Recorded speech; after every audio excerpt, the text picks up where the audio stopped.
వేయిస్తున్నాం. హల్లెలూయా. పరిశుద్ధ లేఖనంలో నుండి ఒక వాక్య భాగాన్ని పూట మనం చదువుకుందాం.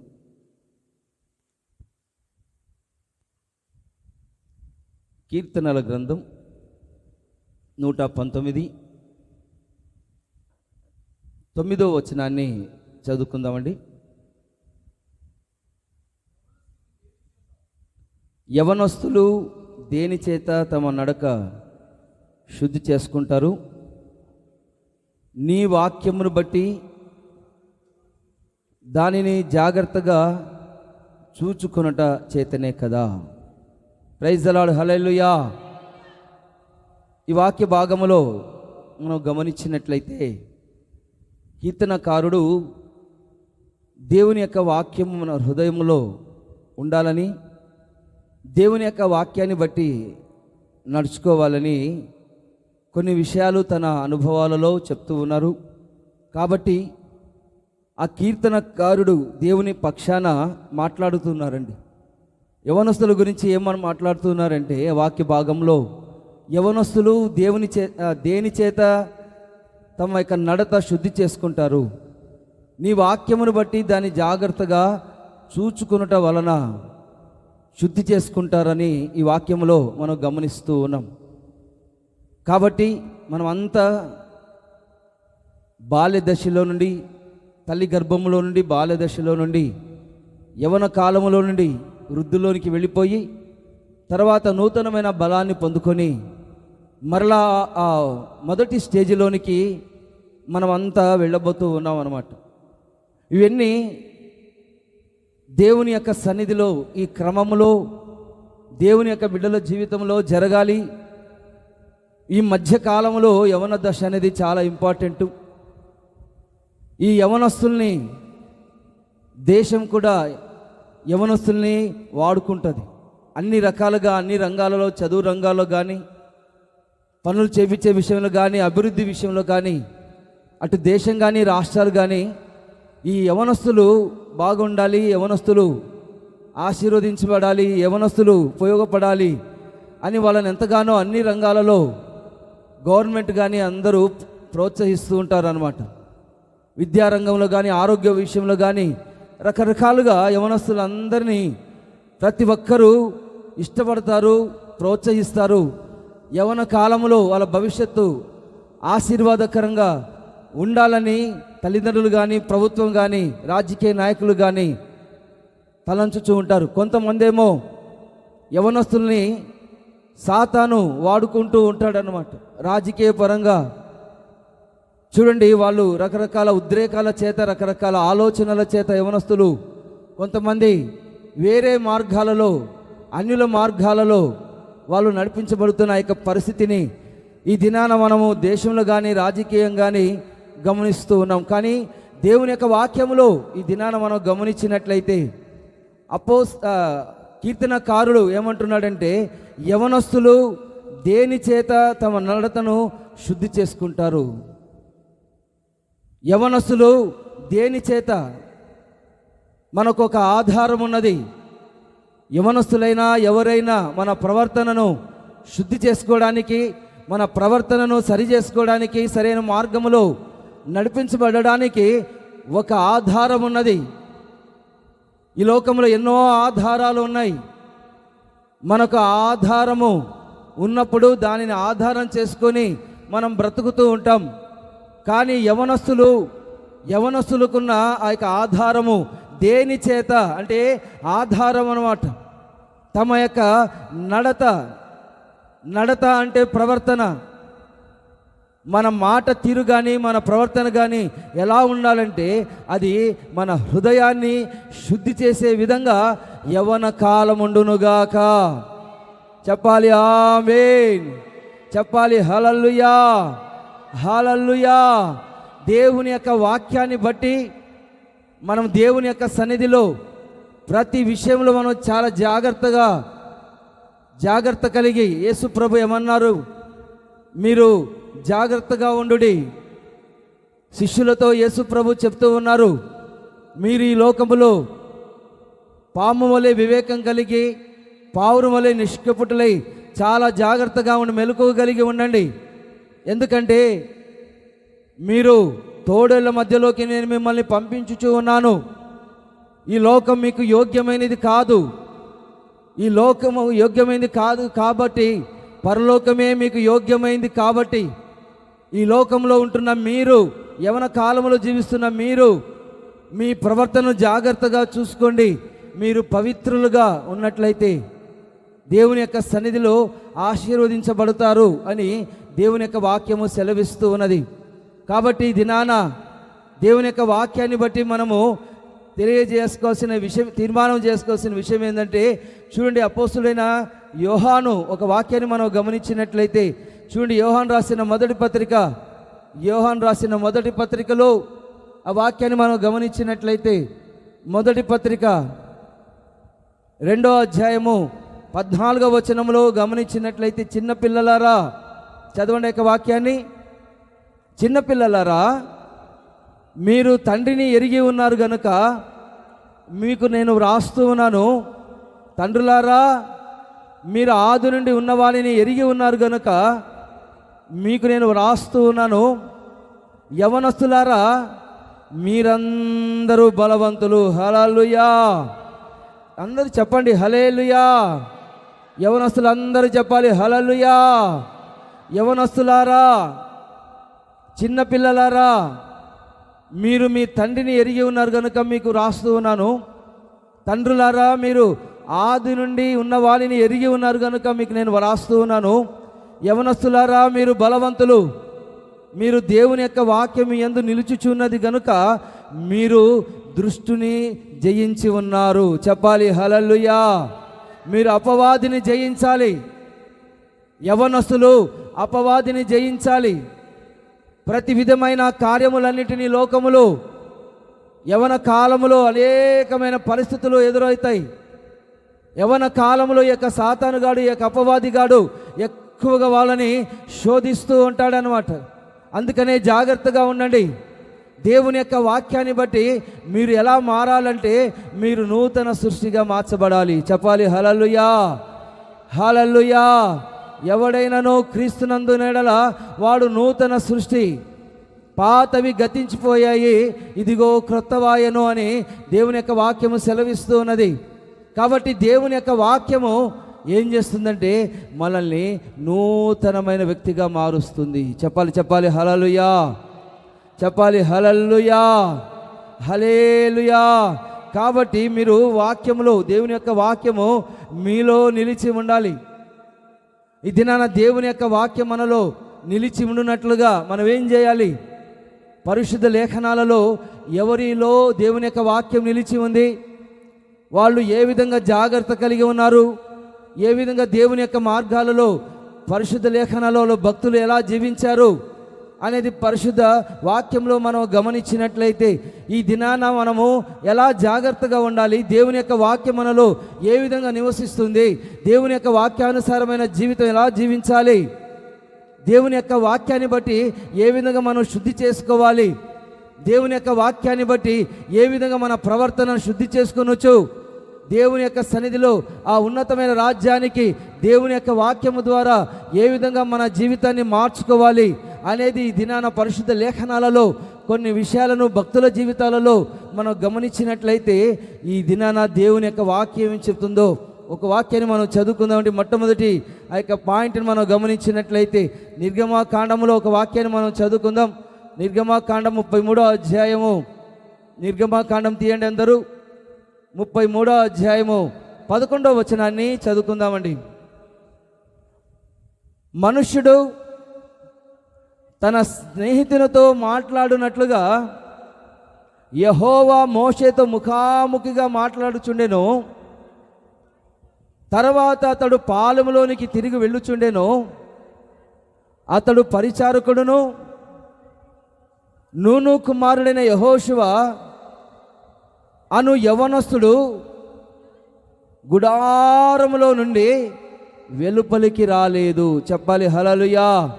ఈ వాక్యములో మనం గమనించినట్లయితే మనుష్యుడు తన స్నేహితునితో మాట్లాడునట్లుగా యెహోవా మోషేతో మాట్లాడుతూ ఉన్నారంట. దేవుడు మోషేతో మాట్లాడుతూ ఉన్నారు. వాళ్ళిద్దరూ స్నేహితులుగా ముఖాముఖిగా మాట్లాడుతూ ఉన్నారు. అయితే తర్వాత అతడు పాలెంలోనికి దిగి వస్తూ ఉన్నాడంట. దేవునితో మాట్లాడి ప్రార్థన చేసి పాళెంలో దేవునితో మాట్లాడి దేవుని యొక్క సన్నిధిలో మాట్లాడి దిగుచూ ఉండగా ఏం జరిగిందంటే, అతని పరిచారకుడు, మోషే పరిచారకుడైన యవనస్తుడైన ఇతను మనం గమనించినట్లయితే, వాక్యంలో గమనించినట్లయితే చూడండి, నూను కుమారుడైన యెహోషువ అను యవనస్తుడు. చెప్పాలి హల్లెలూయా. ఈ యవనస్తుడు ఏం చేశాడు? ఆయనను ఎదుర్కొంటున్నాడు. దైవజనుని, పెద్దవాణిని ఎదుర్కొని ఏం చేస్తున్నాడంటే, పరిచారకుడును నూను కుమారుడైన యెహోషువ అను యవనస్తుడు గుడారంలో నుండి వెలుపలికి రాలేదన్నమాట. వెలుపలే ఉండి ఎదురు చూస్తూ ఉన్నాడు. పెద్ద సేవకుడు పాస్టర్ గారు వస్తూ ఉన్నారు. నేను ఎదురు చూడాలి. ఆయన ఏం చెప్తాడా, ఆయన ఏమని ఎలా చెప్తే నేను ఆశీర్వదించబడతాను, నేర్చుకోవాలి, పరిచర్య చేయాలి. పరిచర్య ఎలా చేయాలని ఇతను నేర్చుకుంటున్నాడంటే, నేను దేవుని ఎదుట పరిచర్య చేయాలి, దైవ సేవకుల ఎదుట పరిచర్య చేయాలి, కనిపెట్టాలి అని దైవజనుని యొక్క మోషే ప్రార్థనాపూర్వకంగా బయలుదేరి వస్తున్న సమయంలో ఇతను ఎదురు చూస్తూ ఉన్నాడు అనమాట. చెప్పాలి హల్లెలూయా. చూడండి, ఈ యవనస్తుడు ఎవరంటే పరిచారకుడు. కాబట్టి యవనస్తులైన వారు పరిచర్య అంటే అర్థం ఏంటంటే, దేవుని ఎదుట మనము పరిచర్య చేయాలన్నమాట. మనుషుల ఎదుట కాకుండా, మనుషులను మెప్పించే వారిగా కాకుండా, దేవుని ఎదుట మనము దేవుని యొక్క సన్నిధిలో పరిచర్య చేసే వారిముగా ఈ దినాన ఉండాలని దేవుని యొక్క వాక్యము సెలవిస్తున్నదన్నమాట. చూడండి, పరిచర్య అంటే అర్థమైందంటే కష్టపడి దేవుని యొక్క పనిని ప్రారంభించి ముగించాలి. చెప్పాలి హల్లెలూయా. మోషే ఏం చేశారంటే, దేవుడు తనకు అప్పచెప్పిన యొక్క పనిని తూచా తప్పకుండా నమ్మకస్తుడుగా దేవుని యొక్క సన్నిధిలో ఈ మోషే చెప్పిన యొక్క పనంతటి దేవుడు ఏదైతే చెప్పాడో, ఏదైతే ఆజ్ఞాపించాడో, ఎలా వెళ్ళాలని, ఇలా అనుసరించాలని ఏదైతే చెప్పాడో తూచా తప్పకుండా మోషే చేస్తూ ఉన్నాడండి. ఆ విషయాన్ని చూసిన యొక్క పరిచారకుడైన యెహోషువ ఏం చేస్తున్నాడంటే పరిచర్య నేర్చుకుంటూ ఉన్నాడు. విధేయత కలిగి దైవ సేవకుల ఎదుట పరిచర్య నేర్చుకుంటూ ఉన్నాడు అనమాట. ఈ దినాన మనము పరిచర్యను నేర్చుకోవాలండి. ఎలా అంటే, ఘనురాలైన యొక్క స్త్రీ దైవజనునికి పరిచర్య చేస్తూ ఉంది. ఘనురాలైన ఆ యొక్క స్త్రీ దైవజనుడికి పరిచర్య చేసినట్లుగా ఈ దినాన మన జీవితంలో చేయాలని దేవుని యొక్క వాక్యం సెలవిస్తుంది. చెప్పాలి హల్లెలూయా. చూడండి, దేవుడు పనిచేసే వారికి అప్పచెప్తాడనమాట. సోమరి వాళ్ళకి ఈ పరిచర్యను దేవుడు ఎవరికి అప్పచెప్తాడంటే, నమ్మకస్తులైన వారికి ఉపయోగపడతారు వీళ్ళు. ఎందుకని దేవుడు పరిచర్యను, ఈ పనిని, ఈ మహిమ కలిగిన యొక్క పరిచర్యను దేవుడు మనకి ఎందుకు అప్పచెప్పి ఉన్నాడంటే, దేవుని యొక్క సన్నిధిలో మనం గమనించినట్లయితే దేవుని యొక్క రాజ్యమును కడతారని, దేవుని యొక్క రాజ్యానికి యవనస్తులు ఉపయోగపడతారని, యవన కాలములో దేవుని యొక్క పని మనం చేయాలి. కష్టపడి మనం పని చేసినప్పుడు దేవుని యొక్క రాజ్యానికి అనేక మందిని మనం కడతామన్నమాట. కాబట్టి ఈ దినాన యవనస్తులు సోమరితనంగా ఉండకుండానట్లుగా దేవుని యొక్క సన్నిధిలో యవన కాలంలో మనం ఏం చేయాలంటే ఈ పరిచర్య ధర్మాన్ని మనము జరిగించాలి. చెప్పాలి హల్లెలూయా. ఆ దినాన కొంతమందిని దేవుడు శిష్యులను, ఈ మగ్దలేని మరియను, 7 దురాత్మలు పట్టిన ఈ మరియను దేవుడు విడిపించి వాళ్ళని ఏర్పరచుకున్నాడు అనమాట. సూసన్న, తర్వాత మహోన్న అని రకరకాలుగా స్త్రీలు పరిశుద్ధ లేఖనాలలో మనం గమనిస్తూ ఉన్నాం. వాళ్ళు ఏం చేశారంటే ఉపచారము చేస్తూ ఉన్నారు, పరిచర్య చేస్తూ ఉన్నారు. యేసు ప్రభు శిష్యులుగా వాళ్ళు కొనసాగుతూ ఉన్నారు.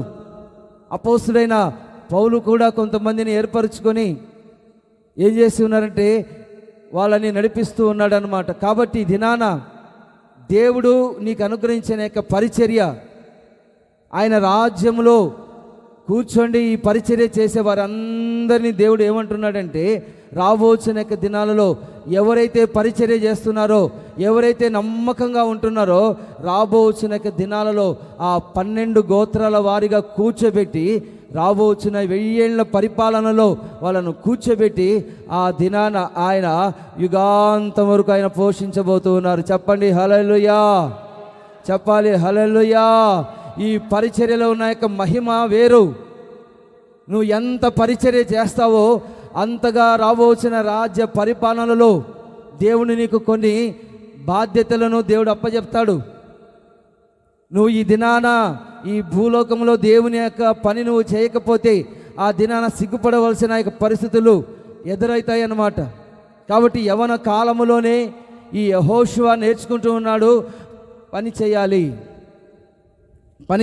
పరిచర్య చేయాలి, సేవకులకు పరిచర్య చేయాలి అని దేవుని యొక్క సన్నిధిలో నేర్చుకుంటూ ఉన్నారన్నమాట. ఎలా మనము ఈ పరిచర్య చేయాలంటే, యేసయ్య శిష్యులు ఏం చేశారంటే, యేసయ్య పాదాల దగ్గర కూర్చొని, అయ్యా ఏ పని చేయాలి మాకు నేర్పించండి, ఏ మార్గాలలో నడిపించబడాలి మీరు మాకు నేర్పించండి అని దేవుని యొక్క సన్నిధిలో అడిగేవారు అన్నమాట. ఈ దినాన చెప్పిన పనే చాలామంది చేయరన్నమాట. ఇంకేం అడుగుతారు? చెప్పిన యొక్క పనే చేయకుండా అప్పుడు చేస్తాను ఇప్పుడు చేస్తాను అంటూ ఉన్నారు. ఇచ్చిన యొక్క పరిచర్యను నమ్మకంగా చేయకుండా ఈ దినాన చాలామంది దేవుని యొక్క పరిచర్యను పోగొట్టుకుంటూ ఉన్నారన్నమాట. కాబట్టి పోగొట్టుకోకుండా ఈ దినాన నమ్మకముగా ఆయన సన్నిధిలో ఆశీర్వదించబడిన యొక్క శిష్యులుగా ఈ దినాన యెహోషువలే అందరినీ దేవుడు పరిచారకులుగా చెయ్యునుగాక. చెప్పాలి, అందరు చెప్పాలి హల్లెలూయా, చెప్పాలి హల్లెలూయా, హల్లెలూయా. కాబట్టి పరిచారకులుగా ఉండాలంటే మనం ఎలా ఉండాలంటే ప్రయోజనకరంగా మార్చబడాలి. దేవుని యొక్క సన్నిధిలో మనం ప్రార్థన చేయాలి. యవనస్తులు తీర్మానంతో ప్రార్థన చేయాలి. ఏమని ప్రార్థన చేయాలి? ప్రభా, మీకు మేము ప్రయోజనకరంగా ఉండునట్లుగా పరిచర్య ఆత్మను మీరు మాకు అనుగ్రహించండి. కష్టపడి మీ సన్నిధిలో మా యవన కాలంలో మీ కాడి మోయునట్లుగా కృప చూపించండి అని ప్రార్థన చేసుకున్నప్పుడు ప్రార్థన ఆలకించిన దేవుడు మన జీవితంలో గొప్ప కార్యములు చేసి నడిపించునుగాక. చూడండి, యెహోషువ గురించి ఇంకా ఏమని రాయబడి ఉందంటే చూడండి, నిర్గమకాండములో సంఖ్యాకాండములో ఆ వాక్యాన్ని మనం చదువుకుందాం. సంఖ్యాకాండము 27వ అధ్యాయము, సంఖ్యాకాండము 27వ అధ్యాయము 18వ వచనాన్ని చదువుకుందామండి. అందుకు యెహోవా మోషేతో ఇట్లా, నేను నూను కుమారుడైన యెహోషువ ఆత్మను పొందినవాడు, నీవు అతన్ని తీసుకొని అతని మీద నీ చెయ్యి ఉంచి యాజకుడగు ఏలియాజరు ఎదుట అతడు నిలవగా ఆజ్ఞయము. హల్లెలూయా. ఈ వాక్యంలో మనం గమనించినట్లయితే ఈ యెహోషువ పరిచారకుడుగా ఉంటున్నాడు. తర్వాత ఈ యెహోషువ ఎలాంటి వాడంటే ఆత్మను పొందినవాడు, అంటే ఆత్మ సంబంధమైన జ్ఞానాన్ని పొందుకున్నవాడు, పరిశుద్ధాత్మ శక్తి చేత నింపబడినవాడు. కాబట్టి ఇలాంటి వారిని ఏం చేయాలంటే పరిచారకుడుగా చూడండి, నువ్వు అతన్ని తీసుకొని అతని మీద నీ చేయి ఉంచి యాజకుడగు ఏలియాజరు ఎదుటను సర్వ సమాజం ఎదుటను అతన్ని నిలబెట్టి వారి కన్నులు ఎదుట అతన్ని ఆజ్ఞయమని చెప్తూ ఉన్నాడు అన్నమాట. అంటే ఇతను నమ్మకస్తుడు, ఇతను ఆత్మ కలిగినవాడు, ఇతను పరిచారకుడు, ఇతను కష్టపడేవాడు, దేవుని యొక్క రాజ్యము కొరకు నమ్మకంగా ఉండేవాడు, దైవజనుని దగ్గర నేర్చుకునేవాడు, విధేయత కలిగిన వాడు, ఇతని మాట వినేటట్లుగా ఇశ్రాయేలు వినేటట్లుగా ఇతని నేను బలపరచబోతూ ఉన్నాను, ఇతని నేను నడిపించబోతూ ఉన్నాను అని ఇతని గురించిన ఆ యొక్క వాక్యంలో మనం గమనించినట్లయితే, ఈ దినాన మనము కూడా ఆయన సన్నిధిలో ఈ ఆత్మను, దేవుని యొక్క శక్తిని ఈ దినాన పొందుకుంటే దేవుని యొక్క మనకు గొప్ప ఆజ్ఞ ఇస్తూ ఉన్నాడు. ఆజ్ఞల మార్గంలో ప్రభు మనల్ని నడిపించబోతూ ఉన్నాడు. కాబట్టి ఈ దినాన దేవుని యొక్క సన్నిధానంకి వచ్చిన మనము యవన కాలములో పరిశుద్ధాత్మ శక్తి చేత నింపబడునుగాక. చెప్పాలి హల్లెలూయా, హల్లెలూయా. దేవుని యొక్క ఆత్మ కలిగిన వారమై, ఆత్మ పరిచారము కలిగిన వారమై ఈ దినాన కష్టపడి పనిచేసే ఒక నూతనమైన అభిషేకాన్ని ఈ దినాన మనం పొందుకున్న వారమై మనం ముందుకు సాగాలని దేవుని యొక్క వాక్యము సెలవిస్తూ ఉన్నదన్నమాట. కాబట్టి ఇంకొక విషయాన్ని కూడా మనం గమనించినట్లయితే చూడండి, పరిశుద్ధ లేఖనాలలో మనం గమనించినట్లయితే రూతును గురించి మనం ధ్యానించుకుందాం. చదవండి ఆ వాక్యాన్ని. రూతుకు రాసిన గ్రంథం 2వ అధ్యాయము, రూతుకు రాసిన గ్రంథం 2వ అధ్యాయము 5-6 వచనాలలో మనం గమనించిన, చదవండి యొక్క వాక్యాన్ని. అప్పుడు బోయాజు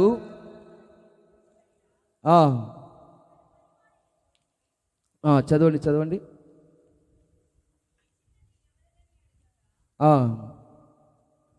2వ అధ్యాయం 5-6 వచనాలు చదవండి.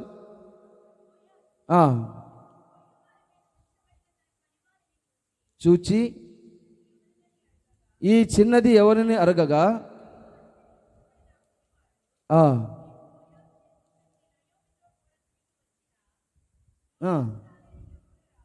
యవ్వనురాలు. చెప్పాలి హల్లెలూయా. ఈ రూతును గురించి మనము చదువుకున్నట్లయితే చూడండి, రూతు అన్యురాలంట. బోయాజు కోయివారి మీద ఉంచబడి తన పరివారిని చూచి ఈ చిన్నది ఎవరిని అడుగుతూ ఉన్నాడనమాట. ఇక్కడ మనము చూసినట్లయితే బోయాజు కనపడుతూ ఉన్నాడు, తర్వాత రూతు కనబడుతుంది, నయోమి కనబడుతుంది. ఈ రూతు స్వభావాన్ని మనం గమనించినట్లయితే, ఈ రూతును గురించి మనం ధ్యానించినట్లయితే ఈమె యవనస్తురాలు. ఈ యవనస్తురాలుతో ఏం చెప్తున్నాడంటే, కోయువారి మీద ఉంచబడిన ఆ పనివాడు ఈమె మోయాబు దేశం నుండి నయోమితో కూడా తిరిగి వచ్చిన యవనస్తురాలు. ఈ యవనస్తురాలు ఏ విధంగా ఆ పొలంలో ఉన్నది, బోయాజు మాట ఎలా వింటున్నది, నయోమి మాట ఎలా వింటున్నది అనేది మనం గమనించినట్లయితే చూడండి, లోక సంబంధమైన యవనస్తులని ఈ సహోదరి ఈ రూతు వెంబడించలేదంట. చెప్పాలి హల్లెలూయా, చెప్పాలి హల్లెలూయా. ఈ రూతు చూడండి పొలంలో నిలకడగా ఉంటుంది, తన పని తాను ఏదో చేసుకుంటుంది. ఈమె అన్యురాయలైనప్పటికీ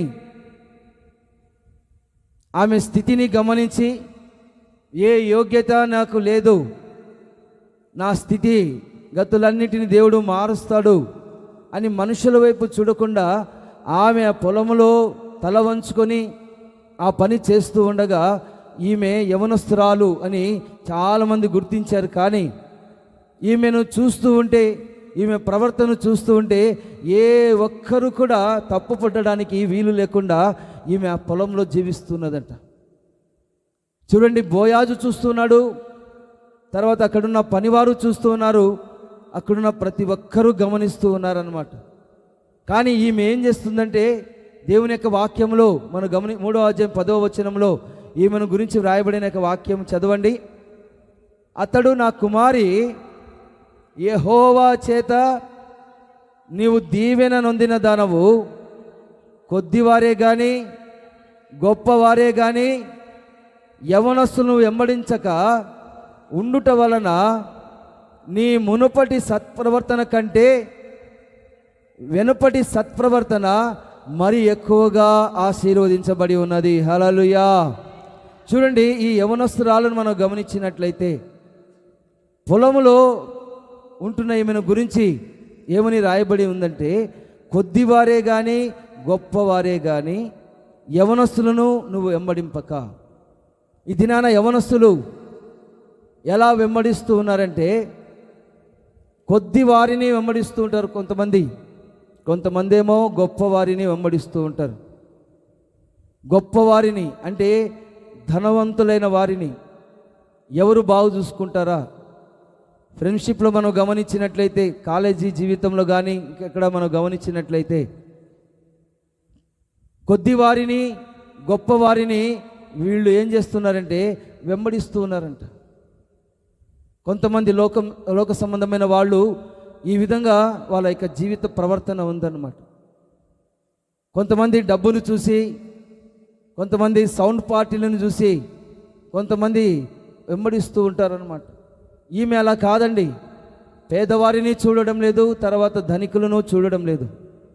ఎలా వెంబడిస్తుందంటే దేవుని యొక్క సన్నిధిలో సత్ప్రవర్తనతో ఈ పొలంలో నిలకడగా ఉండమని బోయాజు చెప్పి ఉన్నాడు. కాబట్టి ప్రవర్తనను సరిచేసుకునొచ్చు దేవుని యొక్క వాక్యము ద్వారా ఈ రూతు ఏం చేస్తుందంటే తన ప్రవర్తనలో మార్పు లేకుండా, ఈ లోక సంబంధమైన యవనస్తులను చూడకుండా దేవుని యొక్క సన్నిధిలో ఈమె ఏం చేస్తుందంటే ఈ లోక సంబంధమైన లోక మాలిన్యాన్ని వదిలిపెట్టేసి కొద్ది వారినే కానీ, తర్వాత చదవండి యొక్క వాక్యాన్ని, గొప్పవారినే కానీ, ఆమె చూడండి ఆమె మనస్సు ఎలా ఉందంటే అలా పేదవారిని మనసులో పెట్టుకోవడం లేదు, గొప్పవారిని మనసులో పెట్టుకోవడం లేదు.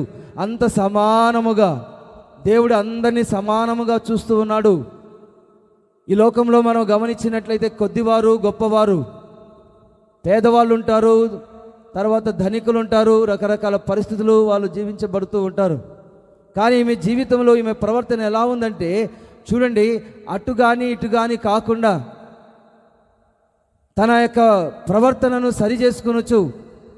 వాక్యము ద్వారా దేవుడు ఏ విధంగా మాట్లాడి ఉన్నారో, నయోమి ఏం చెప్పిందో, ఈ యొక్క బోయాజు ఏం చెప్తూ ఉన్నాడో ఆ వాక్యాన్ని మనసులో పెట్టుకొని, నేను అన్య జాతుల నుండి వచ్చి ఉన్నాను, కానీ వీళ్ళు ఎంతగానో నన్ను ప్రేమిస్తూ ఉన్నారు, అన్య స్త్రీల నుంచి నన్ను దేవుడు విడిపించాడు అనే మనసు కలిగి దేవుని యొక్క వాక్యాన్ని హృదయంలో ఉంచుకొని ఆమె ఏం చేస్తుందంటే దేవునిని వెంబడిస్తుంది. చెప్పాలి హల్లెలూయా, హల్లెలూయా.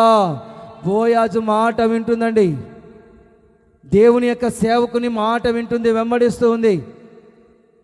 ఆమె సొంత ఆలోచనలు కాకుండా బోయాజు ఏ మాట చెప్తూ ఉన్నాడో, బోయాజును ఏ మాట చెప్తూ ఉన్నాడో, నయోమి ఏం చెప్తూ ఉన్నదో, అక్కడున్న పెద్దలు, కొంతమంది పెద్దలు ఉన్నారు, నువ్వు అన్యురాలు కాబట్టి ఈ నయోమి అత్తగారి నువ్వు బాగు చూసుకుంటుంది, బోయాజు నీ బంధువు న్యాయం చేస్తాడు అని అందరూ బోయాజు గురించి, నయోమిని గురించి ఏం చెప్తూ ఉన్నారంటే మంచి మాటలు చెప్తూ ఉన్నారన్నమాట. హల్లెలూయా, హల్లెలూయా. అన్నిటికంటే ముఖ్యంగా ఆమె ఏమి నేర్చుకుందంటే ఇశ్రాయేలు దేవుని గురించి నేర్చుకుంటుందన్నమాట. చప్పట్లు కొట్టండి హల్లెలూయా. ఇశ్రాయేలు దేవుని గురించి నేర్చుకుంటుందన్నమాట. ఇశ్రాయేలు దేవుడు ఎలాంటి వాడు, ఇశ్రాయేలు దేవుడు ఆయన గొప్పతనం ఏంటి అని మనస్సులో తలంచుకొని ఈ లోక సంబంధమైన యవనస్తులని వెంబడించక, కొద్ది వారినే కానీ గొప్ప వారినే కానీ మనసుంచక, అటు పేద స్థితిలో కానీ ఆమె దేవుణ్ణి ఘనపరుస్తుందండి. తర్వాత గొప్పవారిని కానీ, అంటే అట్లా గొప్పవారిని కానీ చూడడం లేదు, ధనికులను పేదవారిని చూడడం లేదు అన్నమాట. తన స్థితిగతులన్నిటినీ గమనించి దేవుని వైపు చూస్తూ తన యొక్క ప్రాణ ఆత్మ శరీరములను ఆశీర్వదించగలిగిన వాడు నజరేయుడైన యేసు, ఇశ్రాయేలు దేవుడు గొప్పవాడు, ఆయన నమ్మదగిన సహాయకుడు అని ఆమె గుర్తెరిగి మనోనేత్రాలు వెలిగించబడినదై దేవుని యొక్క వెలుగు చేత ఆమె నింపబడి దేవుని యొక్క ఆత్మ కలిగినదై ఆమె ఏం చేస్తుందంటే బోయాజు మాట వింది సేవకుల్ని వెంబడిస్తున్నదన్నమాట. చెప్పాలి హల్లెలూయా, చెప్పాలి హల్లెలూయా. ఆమె సొంత ఆలోచనలు ఆలోచించడం లేదండి రూతు. అందుకనే రూతు దేవుడు జ్ఞాపకం చేసుకున్నాడండి. ఆమెలో నుండి చూడండి పరిశుద్ధమైన వంశం, ఆమెలో నుండి యేసు ప్రభు వచ్చినట్లుగా పరిశుద్ధ లేఖనాలలో ఈ దినాన మనం గమనిస్తూ ఉన్నాం. కాబట్టి ఈ దినాన యవన కాలంలో ఉంటున్న మనము దేవుని యొక్క సన్నిధిలో అట్లా పేదవారని మనము అనుకోకూడదు, తర్వాత గొప్పవారని అనుకోకుండా దేవుని యొక్క సన్నిధిలో మన ప్రవర్తనను సరి చేసుకొనొచ్చు. జాగ్రత్త కలిగి యవనస్తులు దేని చేత తమ నడతను శుద్ధి చేసుకుంటారు? దేవుని యొక్క వాక్యాన్ని బట్టి ఈ దినాన శుద్ధి చేసుకుంటారని దేవుని యొక్క వాక్యం సెలవిస్తూ ఉన్నది. కాబట్టి రూతు వలె, యెహోషువ వలె ఈ దినాన పరిచర్య చేస్తూ పరిశుద్ధాత్మ శక్తి చేత నింపబడుతూ రూతు వలె మన ప్రవర్తనను సరి చేసుకొనొచ్చు. ఇంతకుముందు మన ప్రవర్తన వేరు, కానీ దినదినము మన ప్రవర్తనలో మార్పు రావాలండి. ఇంతకుముందున్న యొక్క పరిస్థితి వేరు, ఇప్పుడున్న యొక్క పరిస్థితి వేరు. దేవుని యొక్క సన్నిధిలో క్రీస్తునందు ఎవరైతే ఉంటారో వాళ్ళు దినదినము వాళ్ళ జీవితంలో మార్పు రావాలి, నూతనమైన సృష్టిగా మార్చబడాలి. దేవుని యొక్క వాక్యము ద్వారా మనల్ని మనమే ఎప్పటికప్పుడు సరి చేసుకొనొచ్చు. మనలో ఉన్న యొక్క అవిధేయతను తొలగించుకొనొచ్చు. దేవుని యొక్క సన్నిధిలో ఒక నూతనమైన సృష్టిగా దేవుడు మనల్ని అందరినీ మార్చునుగాక. చెప్పాలి హల్లెలూయా, చెప్పాలి హల్లెలూయా. నూతనమైన సృష్టిగా దేవుడు మనల్ని అందరినీ మార్చున్నట్లుగా మన ప్రవర్తన దేవుని యొక్క వాక్యము ద్వారా శుద్ధి చేసుకోవాలండి. కాబట్టి ఈ రూతు మనకు ఎగ్జాంపుల్గా ఉంది. యెహోషువ మన ఎదుట ఉన్నాడు, పరిచారకుడుగా ఉన్నాడు, దేవుని యొక్క శక్తిని పొందుకున్నవాడు అన్నమాట. ఇలాంటి వారిని మనం చూసి మాదిరికరుగా ఉంచుకొని ఈ లోక సంబంధమైన యవ్వనస్తులను వెంబడించక చాలామంది ఏం చేస్తున్నారంటే ఈ లోక సంబంధమైన యవ్వనస్తులను చూచి వీళ్ళను చూచి వాళ్ళ ప్రవర్తనను వాళ్ళ పరిస్థితిని మార్చుకుంటూ ఉన్నారనమాట. వస్త్రాల విషయం కానీ, తర్వాత ప్రవర్తన విషయంలో కానీ, ఈ లోక సంబంధమైన నాగరికత విషయంలో కానీ అలా ఉండకపోతే వాళ్ళందరూ అపహాస్యం చేస్తారు, హేళన చేస్తారు అని వాళ్ళ వలె మార్చబడిపోతూ ఉంటారు. కానీ యవనస్తులైన వారు ఏం చేయాలంటే దేవుని యొక్క సన్నిధిలో ఈ లోక సంబంధమైన యవనస్తులను వెంబడించక ఈ దినాన మన ప్రవర్తనను సరి చేసుకొనొచ్చు, జాగ్రత్తగా చూసుకొనొచ్చు. ఆయన వలె, క్రీస్తు వలె ఈ దినాన ఆయన స్వరూపాన్ని, ఆయన పోలికగా మార్చబడుతూ దేవుని యొక్క ఆత్మ కలిగిన వారమై మనం ముందుకు సాగాలి. చెప్పాలి హల్లెలూయా, చెప్పాలి హల్లెలూయా. చూడండి, యొక్క రూతు బోయాజు ఆలోచనలను, నయోమి ఆలోచనలను తీసుకుంటూ ఉంది అన్నమాట.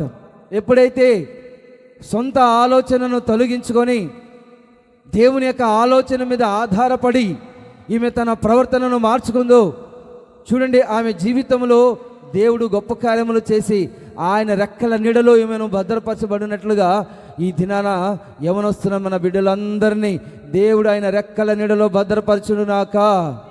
చెప్పాలి హల్లెలూయా, భద్రపరచునుగాక. చెప్పాలి హల్లెలూయా. చూడండి, ఈ దినాన చాలామంది యవనస్తులు వాళ్ళ ఆలోచనల ప్రకారంగా నడిపించబడుతూ ఉంటారన్నమాట. పరిశుద్ధ లేఖనాలలో మనం గమనించినట్లయితే మొదటి రాజుల గ్రంథములో ఆ వాక్యాన్ని మనం చదువుకుందామండి. మొదటి రాజులు 12వ అధ్యాయము, మొదటి రాజుల గ్రంథము 12వ అధ్యాయం 8వ వచనంలో ఆ వచనాన్ని మనం గమనించినట్లయితే, అయితే అతడు పెద్దలు తనతో చెప్పిన ఆలోచనను నిర్లక్ష్యపెట్టి తనతో కూడా పెరిగిన యవనస్తులను పిలిచి ఆలోచన అడిగి వారికి ఇలాగు ప్రశ్న వేసెను, మా మీద నీ తండ్రి ఉంచిన కాడిని చులకన చేయుడని నాతో చెప్పుకొనిన ఈ జనులకు ప్రత్యుత్తరం ఇచ్చుటకు ఏ ఆలోచన మీరు చెప్పుదురు? చూడండి, ఈ వాక్య భాగంలో మనం గమనించినట్లయితే కొంతమంది యవనస్తులు కలిసి ఒక ఆయన దగ్గరికి వెళ్ళాడు. ఆయన ఎవరంటే చూడండి, రెహబాము. ఈ రెహబాము అనే రాజు దగ్గరికి యరొబాముకు సంబంధించిన కొంతమంది యవనస్తులు కలిసి వెళ్ళారనమాట. కలిసి వెళ్ళి ఏమంటున్నారంటే, అయ్యా నువ్వు కొత్తగా రాజు అయినావు, నువ్వు యవనస్తుడివి, మేము కూడా యవనస్తులము. అయితే ఇంతకుముందు మీ తండ్రి మా మీద పరిపాలన చేశాడు, మా మీద కొన్ని కఠినమైన ఆజ్ఞల మార్గంలో నడిపించాడు, దేవుని యొక్క మార్గాలలో మాకు అవి ఇష్టం లేదు. దేవుని గురించి చెప్తూ ఉన్నాడు, కొన్ని కండిషన్స్ చెప్తూ ఉన్నాడు, కొన్ని క్రమాలు చెప్తూ ఉన్నాడు, మాకు ఇష్టంగా ఉండడం లేదు. మాకు అవి ఇష్టంగా ఉండడం లేదు, మాకు చాలా బాధగా ఉంటుంది. మీ తండ్రి నడిపించిన మార్గము కాకుండా మా మీద ఏదన్నా ఒక కార్యం చేస్తావా అని అడిగినప్పుడు సరే 3 రోజుల తర్వాత రమ్మంటున్నాడు. 3 రోజుల తర్వాత రమ్మని ఈ మాట చెప్తూ ఉన్నాడు అనమాట. చూడండి, ఈ యవనస్తులు అందరూ కలిసి రెహబాము రాజు దగ్గరికి వచ్చినప్పుడు ఈ ఆలోచనలన్నీ ఈ రాజు దగ్గరికి తీసుకుని వస్తూ ఉన్నారనమాట. తీసుకుని వచ్చిన తర్వాత ఇతను ఆలోచన చేస్తూ ఉన్నాడు. ప్రజలందరూ వచ్చి నన్ను అడుగుతూ ఉన్నారు, ఏం చేయమంటారు అని కొంతమంది పెద్దలను అడుగుతూ ఉన్నాడంట ఈ రాజు. అడిగినప్పుడు వాళ్ళు ఏం చెప్తూ ఉన్నారంటే, అయ్యా, నీ సేవ బాగుండాలంటే, నీ పరిపాలన బాగుండాలంటే, ప్రజలందరూ క్షేమంగా ఉండాలంటే నువ్వేం చేయాలంటే సేవ చేయాలి, మృదువైన మాటలు చెప్పాలి, వాళ్ళకి మంచి మాటలు చెప్పాలి. అప్పుడు వారు సదాకాలం మీకు దాసులుగా ఉంటారు, చెప్పిన మాట వింటారు. నువ్వు ప్రార్థన చేయాలి, మృదువైన మాటలు చెప్పాలి అని పెద్దవాళ్ళు చెప్పినప్పుడు ఈ రాజు ఏమంటున్నాడంటే, మృదువైన మాటలు నేను మాట్లాడలేను, నా ఇష్టం వచ్చినట్టుగా నేను మాట్లాడతాను. ఎందుకంటే నేను రాజును, నాకు అధికారం ఉన్నది, నాకు సమస్త బలగం ఉన్నది, సైనికులు ఉన్నారు అని అనుకొని ఇతను ఏం చేస్తున్నాడంటే, మా తండ్రి కంటే కూడా నేను ఎక్కువగా వీళ్ళని బాధ పెడతాను, వీళ్ళని ఎక్కువగా నేను నడిపిస్తాను, వీళ్ళని ఎక్కువగా కఠినంగా నడిపిస్తాను అని చెప్తూ ఉన్నాడు అనమాట. కాబట్టి ఈ విషయాన్ని విన్న ఆ యొక్క ప్రజలు ఏం చేస్తున్నారంటే రెండుగా చీలిపోయారనమాట. అక్కడ రెండుగా చీలిపోయినట్లుగా పరిశుద్ధ లేఖనాలలో మనం గమనిస్తున్న ఈ రెహబాను తర్వాత ఈ యరొబాము చేసిన యొక్క పనుల వలన కొంతమంది విరోధంగా మార్చబడిపోయారండి. కాబట్టి ఈ దినాన దేవుని యొక్క సన్నిధానానికి వచ్చిన మనము, యవనస్తులుగా ఉంటున్న మనము దేవుని యొక్క సన్నిధిలో ఈ పెద్దల మాటను విని, దేవుని యొక్క సేవకుని మాట విని, దేవుని యొక్క మాటను విని ఎప్పుడైతే మృదువైన మాటలు మనం మాట్లాడుతామో అప్పుడు మన యొక్క జీవితంలో దేవుడు గొప్ప కార్యములు చేస్తారు. హల్లెలూయా చెప్పాలి హల్లెలూయా. మన సేవా జీవితంలో కానీ, పరిపాలనలో కానీ, విశ్వాస సంబంధమైన జీవితంలో ఏ విధంగా మాట్లాడాలంటే మృదువైన మాటలు, సమయోచితమైన మాటలు, కృపగలిగిన యొక్క మాటలు యవనస్తులు పలికినట్లయితే దేవుని యొక్క ఆలోచన మన జీవితంలో నెరవేర్చబడుతుందన్నమాట.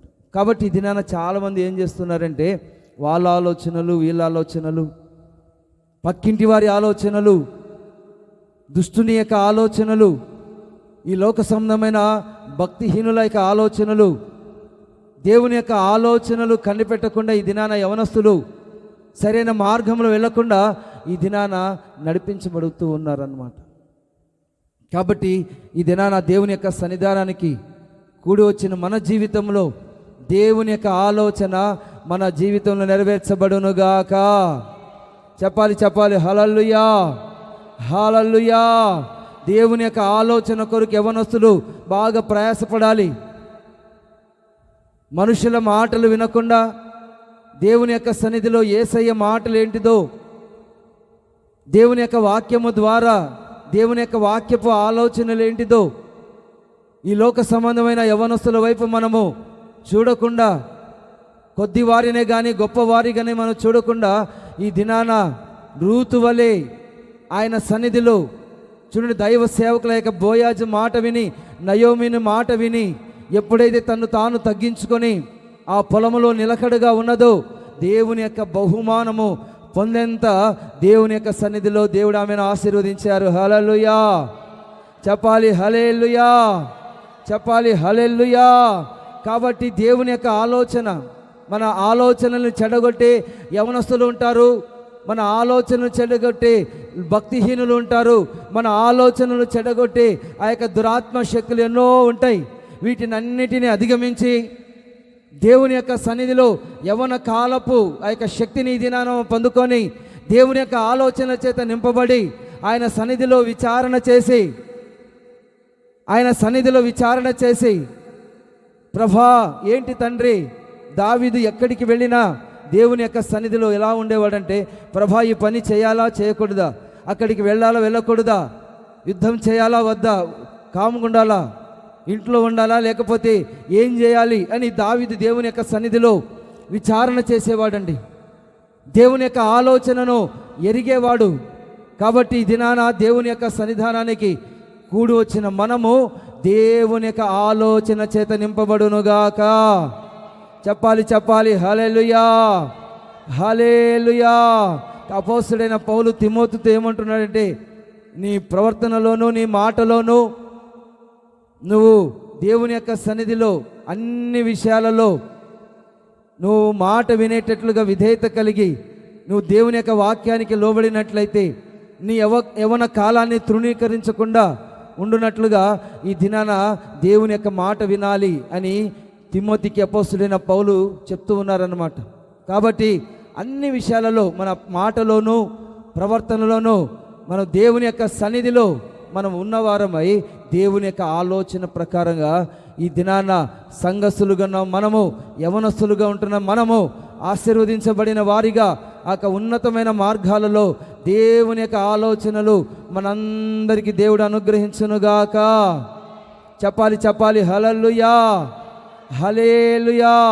కాబట్టి ఈ పునరుద్ధానపు ఆరాధనకు కూడా వచ్చిన మనము దేవుని యొక్క సన్నిధిలో ప్రార్థన చేసుకోవాలి. యవనస్తులు దేని చేత తమ యొక్క నడతను శుద్ధి చేసుకుందరు, దేవుని యొక్క వాక్యము చేతనే కదా అని దేవుని యొక్క వాక్యానుసారంగా దేవుని యొక్క వాక్యము ద్వారా ఏ విధంగా శుద్ధి చేసుకోవాలంటే యెహోషువ శుద్ధి చేసుకుంటున్నాడు పరిచారం ద్వారా. మనం దేవుని యొక్క పని చేయడం వలన శుద్ధీకరించబడతాం. దేవుని యొక్క పని కష్టపడి పని చేయడం వలన మనము పరిశుద్ధపరచబడతాం. దేవుని యొక్క వాక్యము ద్వారా మనం పరిశుద్ధపరచబడతాం. తర్వాత దేవుని యొక్క ఆత్మను ఎప్పుడైతే మనం పొందుకుంటామో అప్పుడు మనం పరిశుద్ధపరచబడతాం. హల్లెలూయా. తర్వాత రూతు వలె ఈ లోక సంబంధమైన యవనస్తుల వైపు చూడకుండా, కొద్ది వారిని కానీ గొప్ప వారిని కానీ వెంబడించకుండా ఈ దినాన దేవుని యొక్క సన్నిధిలో బోయాజు మాట, సేవకుని మాట విని ఆమె వెంబడించిందో దేవుని యొక్క సన్నిధిలో చక్కటి ఆలోచనల చేత ఆమె నడిపించబడినట్లుగా మనం గమనిస్తూ ఉన్నాం. కాబట్టి ఈ దినాన అందరు కొద్ది క్షణాలు దేవుని యొక్క సన్నిధిలో ప్రార్థనాపూర్వకంగా తీర్మానముతో మనం ప్రార్థన చేసుకుని అందరూ మోకరించండి.